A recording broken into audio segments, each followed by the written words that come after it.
Receba as informações e as notificações de vídeo do Mac se inscrevendo em nosso canal e ativando o sininho do YouTube. Assim você fica sempre atualizado com as novas postagens de conteúdo aqui do seu universo do mecânico. Muito bem, vamos lá. Segundo tempo do nosso treinamento, né? Falar um pouquinho sobre o controle, ou melhor dizendo, o que é que influencia o controle da ignição. E é muito importante entender que o próprio módulo, a unidade de controle eletrônico, tem lá dentro de sua memória, né, de seu software, o mapeamento básico da ignição. Ou seja, que o avanço não pode extrapolar tantos graus, senão o motor vai bater pino, vai detonar, vai estragar o motor. Que em determinada rotação o avanço tem que estar em tantos graus, se ficar menos vai ficar atrasado o ponto, né? Ou seja, já tem um mapeamento básico em sua memória. Porém, tem algo melhor, algo que traz maior funcionalidade para o motor.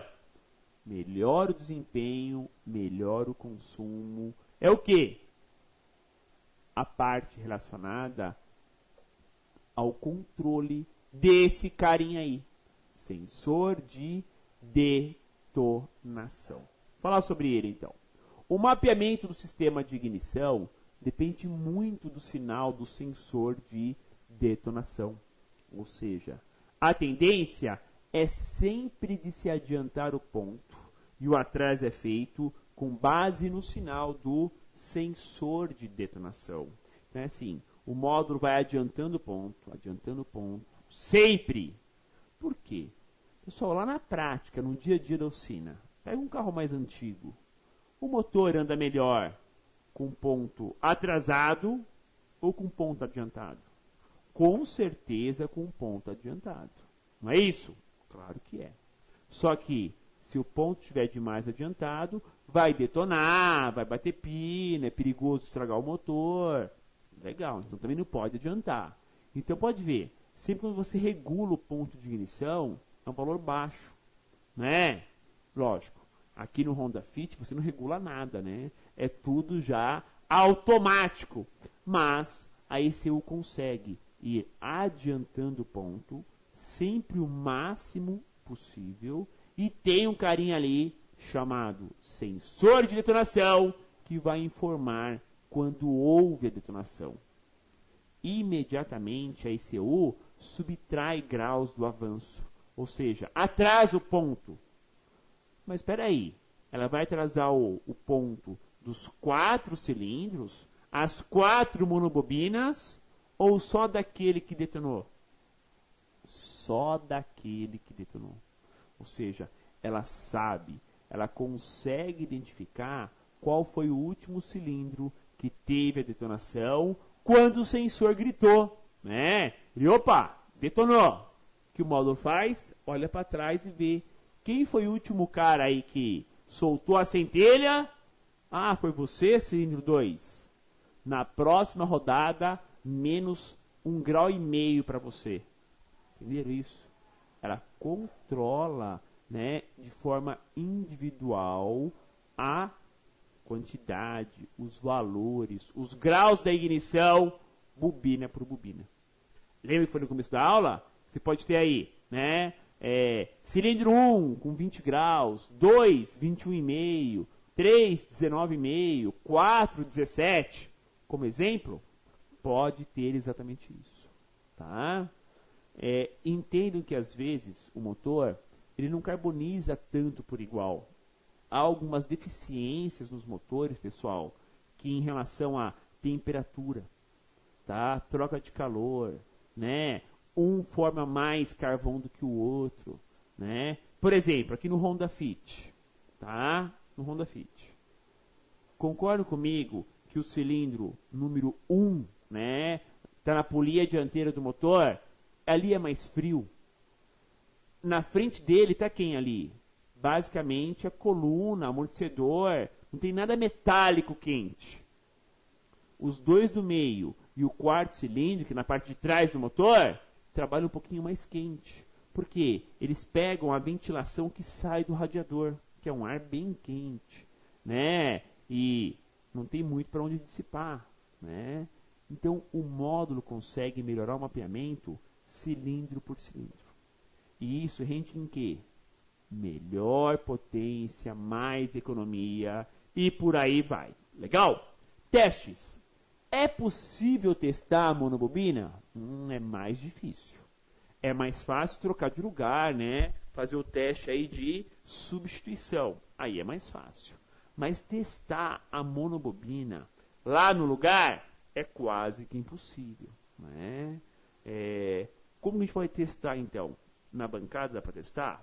Dá. Como são monobobinas que envolvem em peça única 2 enrolamentos, né? O enrolamento primário e secundário, temos 2 testes básicos de resistência elétrica. Terminais lá do chicote, terminais pequenos. Entre 1 e 2, 1.7 k-ohms, 1.700 ohms. Entre 1 e 3, 300 k-ohms. Ou seja, temos aí variações de valores de resistência.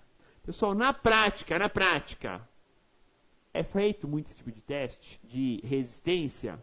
Na prática, confesso para vocês, não. Raramente você vai medir uma resistência de bobina. Muito difícil. Mesmo porque a troca de lugar dela é muito fácil, é muito prático. Tá? É muito prático. E outra, nem sempre uma bobina que passou no teste de resistência, né? Opa, tá boa a resistência. Significa que a bobina está boa. Nem sempre. Às vezes ela passou no teste de resistência e na hora que coloca ela para funcionar, que vai aquecer, não funciona corretamente. Ou seja, vai ter problemas também. Então, é de se analisar e avaliar. O teste de resistência não é muito conclusivo e não é muito prático. Tá? Então, vamos para o teste prático, que é muito melhor, mais rápido, eficiente e por aí vai. Tá? Fuga de corrente. Está aí, ó, um dos grandes problemas relacionados a essa monobobina. É o que, ó? Estão vendo aí a monobobina? Ó? Olhem a quantidade de óleo no prolongador, né? O que sai da bobina e vai até a vela, tá? Começam aí os problemas de fuga de corrente, problemas de falha e por aí vai, né? Telinha de vocês então, fuga de corrente. É a principal falha do atuador, uma vez que contaminações por óleo lubrificante lá pela tampa do motor, né? Ali não é uma tampa de válvulas, né? É uma tampa superior quase como um castelo, né? Não chega a ser um castelo, mas envolve boa parte da tampa de válvulas.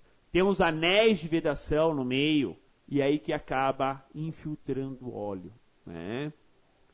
Faz com que a proteção do secundário fique comprometida e apresente fuga de corrente. Então, a fuga de corrente é um problema sério relacionado à monobobina, tá? Muito sério. O outro problema relacionado à monobobina, claro, né? Não poderia deixar de ser a própria vela de ignição. Obviamente, né? Quando se fala de vela de ignição desses carros, estamos falando do quê? Poxa, é um componente muito exigido, pessoal. Tanto é, né, que no motor 1.4 são 8 velas, né? Aqui com uma aula de 1.5 são só 4 velas, né? Mas é um componente que sofre muito, ou seja, é muito exigido, tá? E a nível assim de funcionabilidade, funciona bem, mas também vai ter o seu desgaste. E a vela vai diretamente aí apresentar problemas ou ocasionar aí a diminuição da vida útil justamente de quem? Justamente da bobina. Então, é nítido, é claro. Quando você vê, quando se tem uma bobina queimada, né, uma monobobina que parou de funcionar, normalmente teremos velas bem gastas. E o gap, né? O que é o gap? O gap é a abertura ali, ó, do eletrodo das velas. Eletrodo central e eletrodo lateral. Quanto maior essa abertura, maior vai ser o esforço, né? A exigência necessária da bobina para soltar a centelha. Concorda comigo que se o gap está bem pequenininho, né? Uma abertura bem pequena, é fácil pular a centelha? É fácil. Se o gap estiver muito aberto, vai ser mais difícil. Obviamente, quando a vela tem o seu desgaste, vai aumentando o gap, a abertura. Vai aumentando a dificuldade da centelha. Quanto maior o gap, maior a dificuldade. Maior vai ser o quê? O aquecimento da bobina. Até chegar ao ponto que vai começar a falhar. Não consegue mais soltar a centelha e ela pular toda a abertura do gap. Toda a abertura entre os dois eletrodos. E aí começa a falhar o carro. E aí a tendência é queimar a bobina. Exige-se tanto e queima. Bom, bobina troca-se preventivamente. O ideal é quando queima uma, trocar todas. Aí é uma manutenção preventiva. Fora isso, eu tenho que trocar as monobobinas a cada 20, 30, 50 mil quilômetros? Não, não tem essa recomendação. Ou seja, a troca vai ser corretiva. Claro, quando queima uma, já faz a preventiva. Troca-se todas, né? Mas não há prescrição para a troca preventiva das bobinas. A vela sim, né? A vela é mais simples, né? A vela vai ter a preventiva, com certeza, né? Vai ter aí o problema relacionado ao gap, à abertura, né? Então a vela sim é muito mais preventiva. Mas a monobobina é corretiva. Tá? O que mais faz dar essa fuga de corrente ou essa queima da monobobina? Tá? É o que? Próprio funcionamento do carro, funcionamento do motor. Né? Se trabalhar com vela de ignição solta, então, nossa senhora, detona rapidinho o prolongador. Ele vai ficando ali torcido, mole, estraga rapidinho. Tem que trocar a bobina, tá? Já peguei muitos casos, pessoal, na oficina, da monobobina, tá aí com o prolongador quebrado. Não a parte de encaixe que é mole, a parte fixa dele lá em cima na torre. Quebrado. Ou seja, trabalhou solto entre o prolongador e a bobina em cima, ó. Trabalhou jogando, o carro falhava a barbaridade. Solução, troca da monobobina. Não tem o que fazer, né? Essa questão é muito relativo à manutenção preventiva. Então, tem que se vender a manutenção preventiva nesses carros também. Não pode deixar, tá? Aí a nossa central do sistema de injeção eletrônica. E aqui, mais uma dica falando das velas de ignição. A manutenção das velas de ignição, com troca no máximo a cada 20 mil quilômetros, permite uma menor energia e aquecimento das monobobinas, aumentando assim a sua vida útil. Claro, né? Manutenção preventiva melhora a vida útil, aumenta a vida útil, principalmente, né, da monobobina. É muito importante. E aqui uma perguntinha importante para vocês aqui no ar, ó. Pergunta: falhas na ignição podem influenciar o câmbio CVT? Estão lembrados? Honda Fit tem aí o câmbio, né, alguns deles, né, o câmbio CVT, que é de, né, transmissão continuamente variável, usa corrente e algumas solenoides, né? É um câmbio bem moderno e um pouco diferente. Ignição pode influenciar o câmbio? Vamos à resposta então, né? Afinal de contas, é uma resposta muito importante, né? Sim. já presenciei vários casos que falhas na ignição apresentam trancos no câmbio CVT.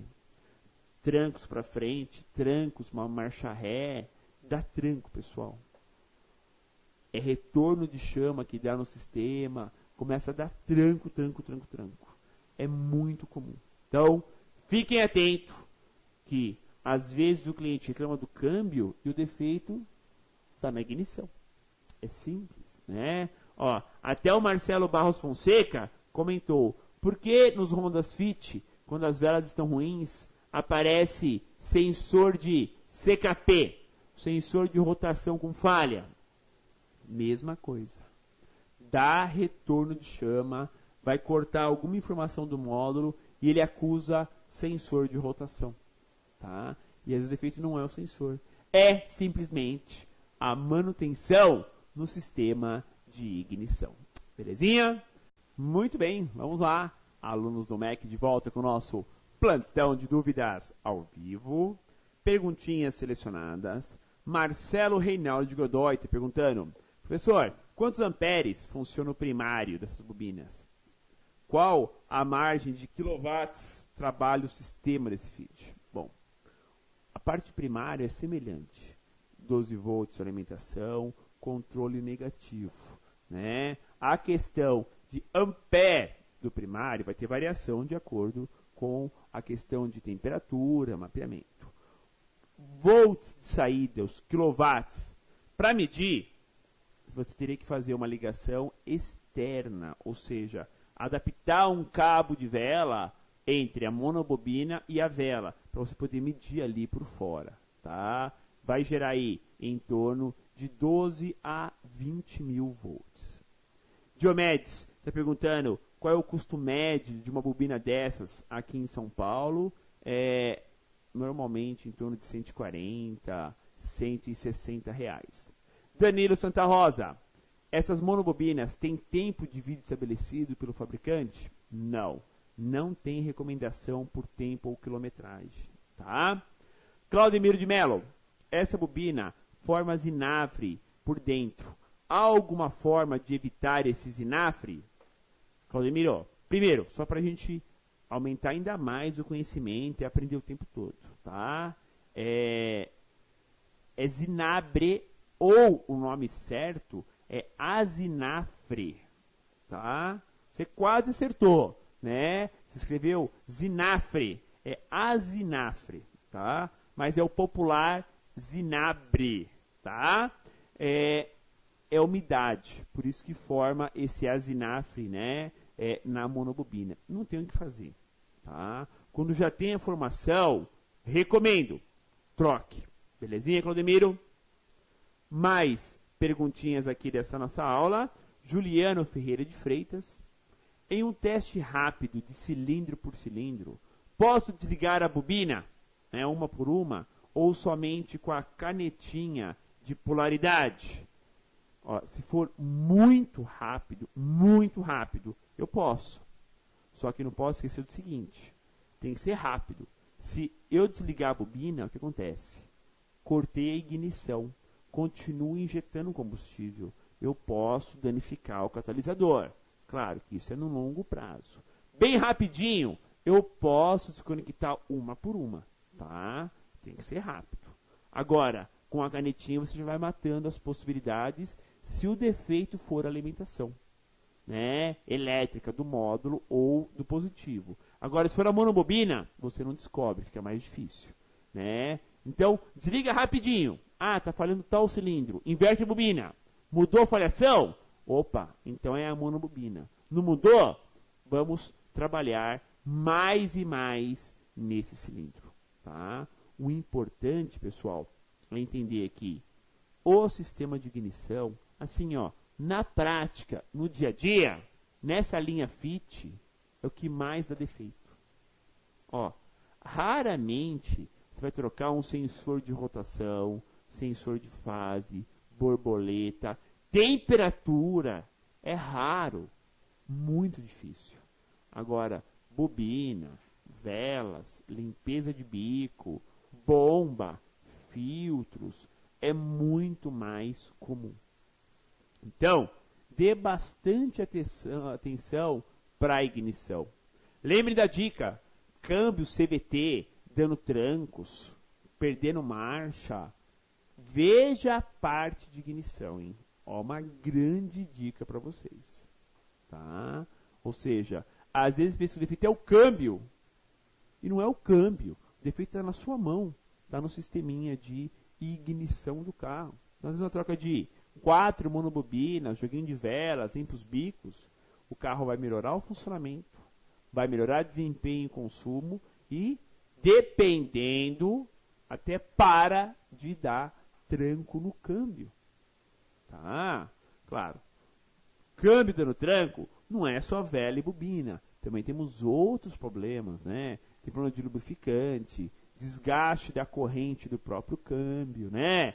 Por aí vai, né? Não é que o câmbio não dá defeito, também dá defeito, tá? Mas temos muitos casos de falhas, engasgos no câmbio, tão relacionado à falha da ignição, à falha de monobobina. E aí eu recomendo, troca-se as 4. Quando tem a possibilidade de falha no câmbio, não perca tempo. Não vai trocar uma por uma. Troca as 4, verifique as velas e já faz um novo teste de rodagem. Tá? É muito importante analisar o sistema de ignição, até mesmo em falhas de câmbio. Por incrível que pareça, pessoal, até nesse sentido é importante a manutenção preventiva no sistema de ignição. Belezinha? Muito bem, caros alunos do Universo do Mecânico, chegamos aqui ao final de mais uma aula técnica. Semana que vem, dando continuidade ao FIT 1.5 atuador parte 3. Posso adiantar para vocês, né? Vamos pegar os eletroinjetores. Então, semana que vem, ó, os bicos, né? Os 4 grandes, pequenininhos, né? Eletroinjetores do Honda Fit, com valores, detalhes de funcionamento, chicote, limpeza e por aí vai, né? Um importante treinamento para vocês também. Belezinha? Obrigado a todos, um grande abraço e até a nossa próxima aula.